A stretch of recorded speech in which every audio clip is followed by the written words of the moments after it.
buraya baktılar. Görürsen hepsi buraya bak. Buradan şeye gönderdi ya. He? Televizyona gönderdi. He. Gelmedi. Niye onlar gelmiyor? Buralarda burada. Çekilir.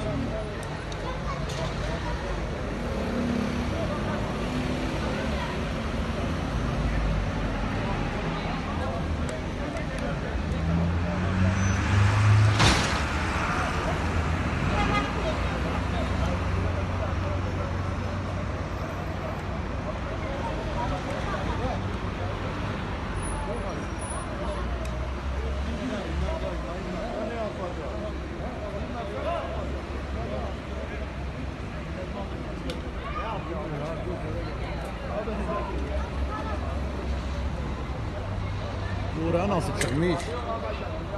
İşte oraya çıkması sıkıntılı zaten. Nasıl çıkmış oraya? Nereden çıktı? Nasıl çıktı? İşte. Şimdi o gardiyanları hepsini tek sıra. Ben attım zaten. Gazeteye attım ben. Hangisi? Valla resim attım. Bakayım hemen. Ahmet Radyo.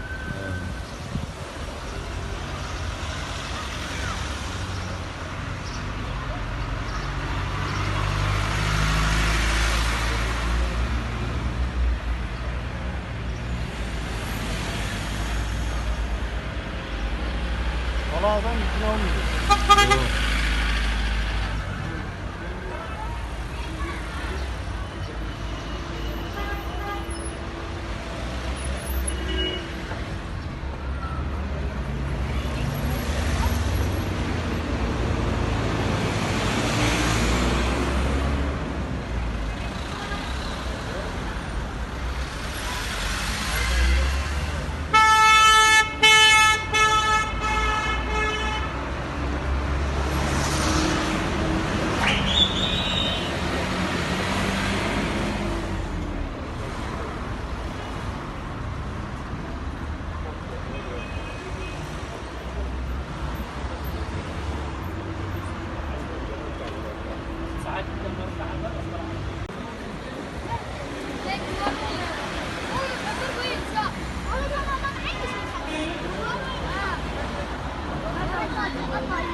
Na Giuseppe ma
yapmayı